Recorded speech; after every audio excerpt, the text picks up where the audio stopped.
Yekîtiya di Mesîh de her çi qas paşxaniya me ya etnîkî, civakbûn û nasnameya zayendî hebe. Dema ku em xilas bibin, divê em wekî endamên yek malbate ku di Mesîh de yek bûyî tev bigerin. Îcar gava ku van mamosteyên derewîn dest bi şewzandin û bêzarkirina gelatiyan kirin û ew wan dixapînin û ew ne tenê mijarek doktrînî bû di derbarê rizgariya wan û şewaniya xilasbûna wan de, lê di heman demê de bandor û bandor li ser têkiliyên wan jî kir, ji ber awayê jiyana wan bi hev ra û kî dikare xilasiyê bi dest bixe û kî hate pejirandin ji Xwedê.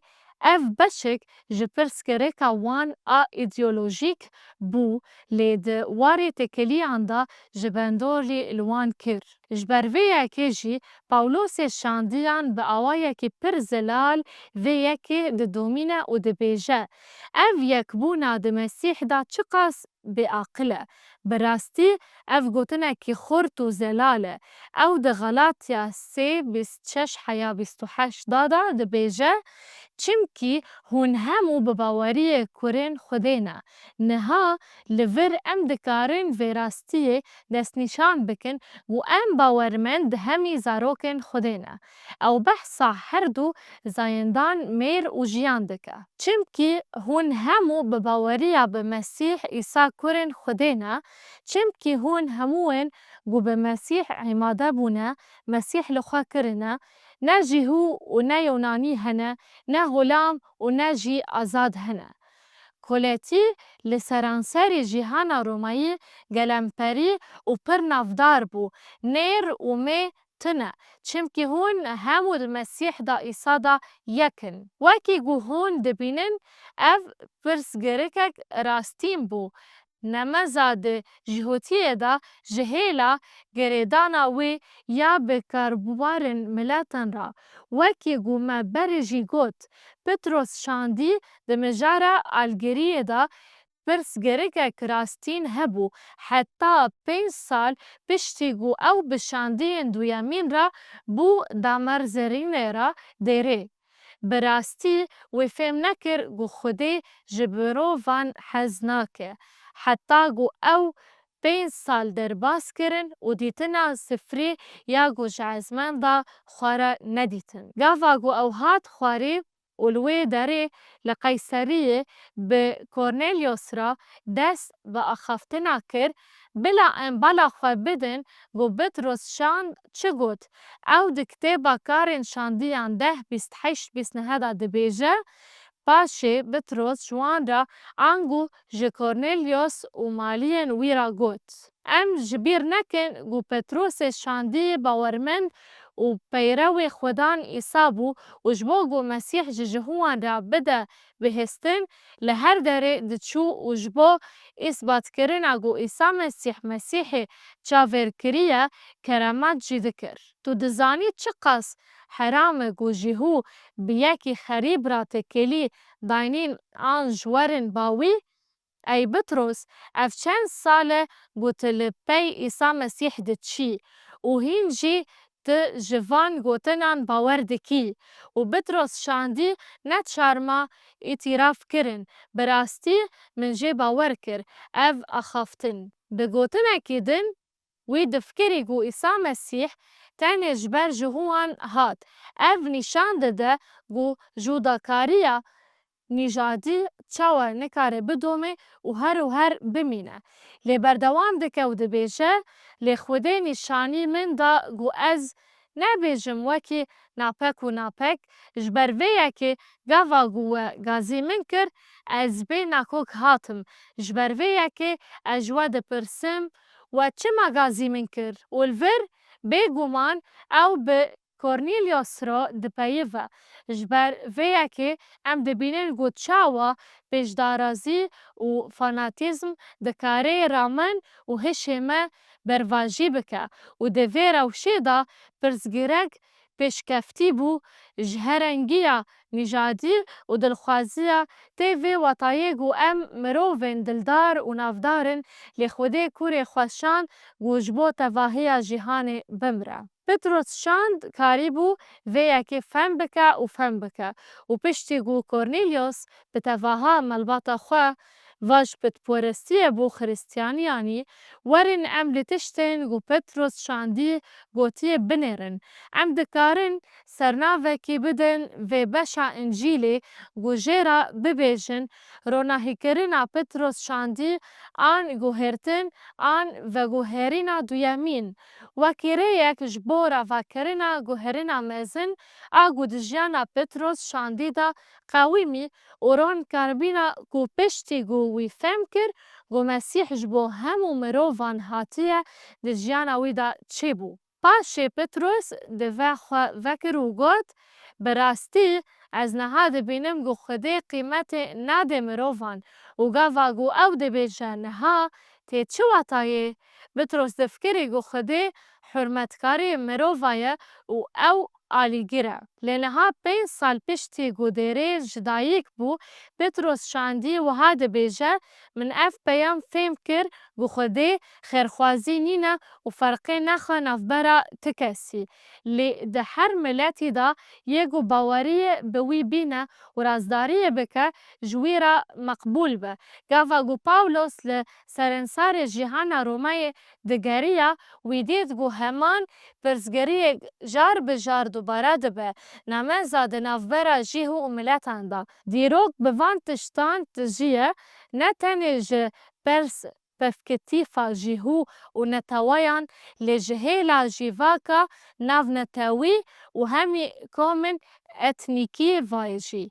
Ji ber ku bêjdara zî û jihêkariya nîjadî bendorê li me hemûwan dike, ji ber xwezaya gunehkara ku me ji Adem mîras wergirtiye. Lê bila em bala xwe bidin tiştên ku li Entakya Pişîdiyayê qewîmî û werin em vegerin ser van jivînan. Dikarin şandiyan 13 û ayetên 44 û 45 li Entakyê çi qewîmî? Û roja şemiyê hemû hema tevahiya bajêr li hev jiviyan da ku peyva Xwedê bibîstin. Gava jî wan elale dîtin, çavnebar bûn û dest bi gotinên Pawlos kirin, bervajî kirin û çêr kirin. Pawlosê şandiyan tiştên ku wê demê diqewîme digot û vedigot. Em ê vê yekê di bûyerên peymana nû de dibînin. Di îkonografiyê de ew dikarin şandiyan 14:1 û 2 de dibêje û li Konyayê bi hev re çûn kînîşta ji wan û peyivên wisa ku alalkîtika mezin ji wan re û ji Yûnaniya bawer kir lê dijî birayan. Carek din em vê helwesta alîgir dibînin. Li Lîstra ew dikarin şandiyan 14:19 de dibêje: hêngê jêhbûyên ji Entakya û Konyayê hatin elaletê razî kirin, Pawlos dan berkeviran, kaş kirin dervayî bajer û fikirin ku ew miriye. Ji ber vê yekê, ji ber ku Pawlosê şand bi xwe jî hibû, wî dikarîbû vê rastiyê fêm bike ku wî heman tişt kir û di rastiyê de jî fêm kir ku Îsa Mesîh ji bo tevahiya dinyayê hat. Xwedê Pawlosê şand hilbijart û gelê xwe hilbijart û gazî wan kir ku dev ji ayînên olî û nêzaniyê berdin, da ku bibin ronahiyek ji miletan re û bi rêya wan ew ê kurê Xwedê yê ji bo hemû mirovan bimire ragihand. û Jon bawermendê jîhû yê duyemîn wê ev tişt di mizgîniya Yuhana beşa yekem û ayetên 11 û 12 de got: ew hat ser yên xwe û li vir ew ji yên xwe re ye. Ji hemî mirovên ku diçûn bawer bikin û wî destnîşan kir berdewam dike û dibêje: û yên wî ew qebûl nekirin, çawa ku miletî jîhû ew qebûl nekir?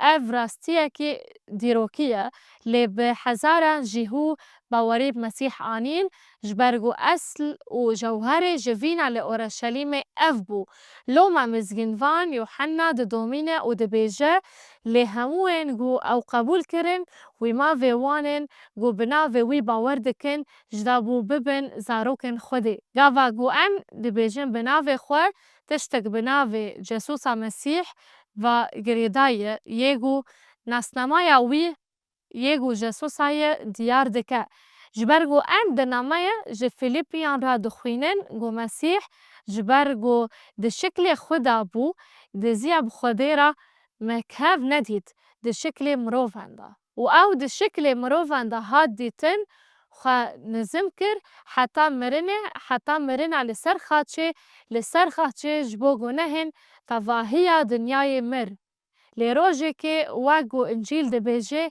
هر چوک ویل برناوه ایسا بتاوینه جبرویه که هفوکا ناوه ایسا هفوکا کی گرینگه و ناسنامای ایسا مسیح یگو کر خوده نشان دبه واکی گو هون دبینن لبر روناهیا و تنگا زاریا نژادی و تئولوژیک حسانه گو مروف ببینه که چما پاولوس شاندیان او قصد دراماتیک راست و به هستکی کور لوان مجاران دا گوش باورمندن گلاتیه را ببه علیکار گو به دروان نین خپاندن و مستیان جبرویه که دراغهاندن و راستی مزنده او و راستی عجیب دربار یکیتی مسیح دا ده ما ناوروکا گوتن اوی اوه د مسیح دا نجی هو و نجی یونانی هنه همو کومن اتنیکی و نتویی د مسیح دا یکن گر ام باورمند بن رنگ زمان و باوری مجی ام یکن ام همو د مسیح دا یکن د دی رئیسه مسیح دا جهکاریا نژادی نبه ام همی بکرم خو خلاص بونه و پشتی وی جی دبیجه نکولا و نجی آزاد هیا د مسیح دا همی کومن جواکی و چاندی یکن سلاف د جیهانا پیمانا نودا کلوتی جنشکا و وندا نبو پاولوس شاندی لدیجی کولتی مزگینی ندایه جبرگو نوی دنیای رومای بوردشتی را مجول بویه گروی مزگینی بدایه دا دیر خراب بوا و اوی تش بتواهی کاوس چه دکر لهون دزانن گو پاولوس شان چه گوت هر کسی گو غلامن وی هنه جوان حز بکن و گو مسیح جوا حز دکه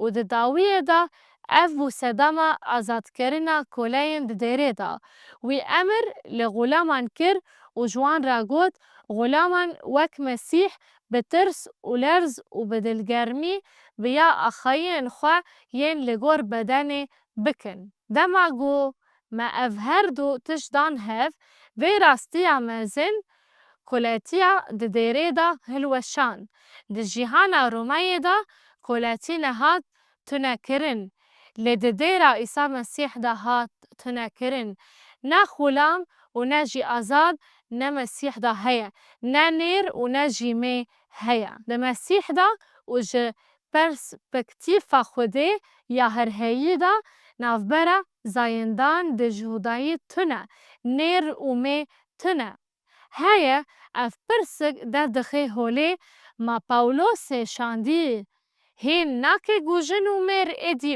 وکی هینن زایندی ینجی هینینن پاولوس شاندی اف یک نزانی بو لی او دی بیجه د مسیح دا خوده و جداهی نبینه جبرگو او د شخصی وی دا یکن میرو جن ام د مسیح دا یکن پاولوس شاندی بگومان د زانی بو گو جن جمیران کمتر گرینگه نه جریز استاتوا جرین اف تگه دناو جیهانا ملت و جهبونا دا پر هفپارگو راهی بکیناف در دا پرتوکه کی خوام یا ادبی دا گوتیه از گلک کف خوشم گو از جنه حاتم دنیای اف اخفتن به بلگیه و تیدا هن رامان و هلوستن دل پاکن لهم بر جنان تینا زمان جبر ویه که پاولوس شاندی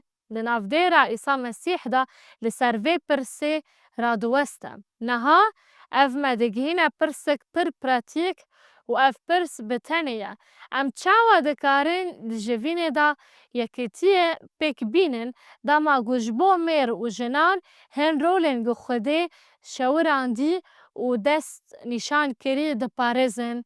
Em wek jin û mêr juda û juda di Mesîh de, di dawiyê de Xwedê me wekî yek bêyî dabeşkirin an judahî dibîne. Lê li vê dinyayê û di vê demê de em mirovên bêhempa û taybetî ne û di têkiliyên taybet û bêhempa de. Ji bo ku em bersêva vê pirsê bidin, divê em vegerin ser du ayetan. Ya yekem ku Xudan Jesûsa li ser rêberiya xulam de got: ev tiştek ecîb e û bêawa ye, ev wênê pir ecîb e.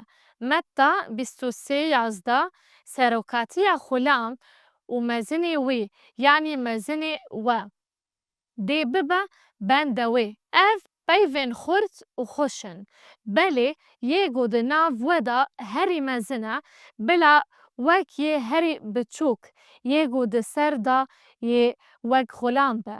Îsa jî dema ku lingên şagirtan şuşt, di vê mijarê de mînak û aydiyal bû. Ew di mizgîniya Yuhanna da 13:12 heta 15 de dibêje: û gava ku wî lingên wan şuştin, jilên xwe hildan, dîsa rûnişt û ji wan re got: hûn fêm dikin ku min çi bi we kir? Dibe ku Îsa li vê odayê li 11 şandiyan li dora xwe nerî ji ber ku ji duhayê îserxiyotî ne li wê derê bû û lê ramenekî kûr tê gihîştin û tê gihîştinê got: te ji min re dibêjî mamoste û mamoste û tu baş dibêje. Ew ê ku ez im. Îcar eger min Xudan û mamoste lingên wî şuştin. Xizmeta we di cîhana peymana nû de bi awayekî pratîkî diyar kir, helbet divê hûn lingên hevdû bişon û bi xatirê te wê gavê ew amade nebûn, ji bo hev feda bikin li ser padşahiya ezmanan kî vê dibe, yê herî mezin nîqaş dikirin. Lê Îsa dibêje: eger min Xudan û mamoste lingên we şuştin, divê hûn jî lingê hevdû bişon. Ji ber vê yekê ev ji bo têkiliyên ku em bi hev re hene di zewacên me de, di malbatên me de û di nav dêrê de bingihin, ji ber vê yekê bihêle ez kurteyekî bilez bidim we. Em nikarin li ser vê mijarê nîqaş bikin û ji vê bêtir berfirehtir rave bikin, lê ez hêvî dikim ku ev yek ji we re waddar be ka em bi vî awayî li ser wê bifikirin. Li vir me mînakek diyar kir a kesên Mesîhî yên bawermend heye. Ev xelaka dêrê temsîl dike û her kesê bawermend di nav dêra Îsa Mesîh de di vê çemberê de amade ye. Divê em bi hezkirin ji hev re xizmetê bikin. Ev tegeha ku Îsa daye me ye. Ji bo mêran peyva Xwedê dibêje: mêrno erê divê hûn bibin rêber, lê divê hûn bibin rêberên xizmetkar. Divê hûn ji min re bibin mînak û heqa hûn wiya bikin û min bikin mînak. Hûn ê amade bin ku bi rastî ji bo jinên xwe janê xwe feda bikin. Bi vî awayî hûn ê hezkirina xwe ji jinên xwe re nîşan bidin û îsbat bikin û mebesta vê jî ev e: û yê herî mezin di nav me de an ku yê herî mezin di ev de we be, daxuyaniyek xurt û ber bi çav çil ser malbatê, ev der hemû di hindûrê dêrê de bûn. Mêr û jin Xwedî zarok in û bi aydiyal de van zarokan bibin Xwedî bav û ev bav serokê xizmetkarê bingehîn û ku amade ye û amade ye ku her tiştî bide, ne tenê jina xwe, lê ji dê ya zarokan xwe û zarokên xwe re her wiha. Ev gotinekî xurt e û bi awayekî xweş e, ne wisa? Ji ber vê yekê li vir em mînakekî berbiçav dibînin ku mizgînî جهین دکه داگو ام ویر بریا خزمتکار بکن هرچند ام خودی وان رولین جهینه و پشتی وی بگومان ملباتا ما یادری هیا وک کس وک جنو میر وکی دی باو زاروک ام همی بشک جملباتا دیرین بلندن. سرکت و هاتن تاین کرن هنه وکی سرکن گو پاولوس شاندیه دی جوینن گلاتی دا دست نشان کرن. لیچه دبه روسپی تا ویژین خواه دناویرا عیسی مسیح دا دبن ریبرن خزمتکارن بنگهین جبرویه که گاوا گوهن لپی وی مدل و نمونه یا گو عیسی یه او جویرا میناک و نمونه وری داین گو افتش چاوا دکاره بسر کفه تاوی کورولا ما خودیه لی روژه که هون ده حوزه دا نه او ده مسیح را امی ببین وگو خودی ده ویدامه دا مدبینه. میرو می تنه چمکی ام همو مسیح ایسا یکن جبرویه که اف پرنسیپا گو ده وی ام بی بجین اوه بیگو پاشناوه میا اتنیکی مزنبونه جواکی و ناسنامه زایندی هبه دماغو ام خلاص ببن دوی ام وکی اندامن یک ملبته که گو دل مسیح دا آن یک بویی بخابتن.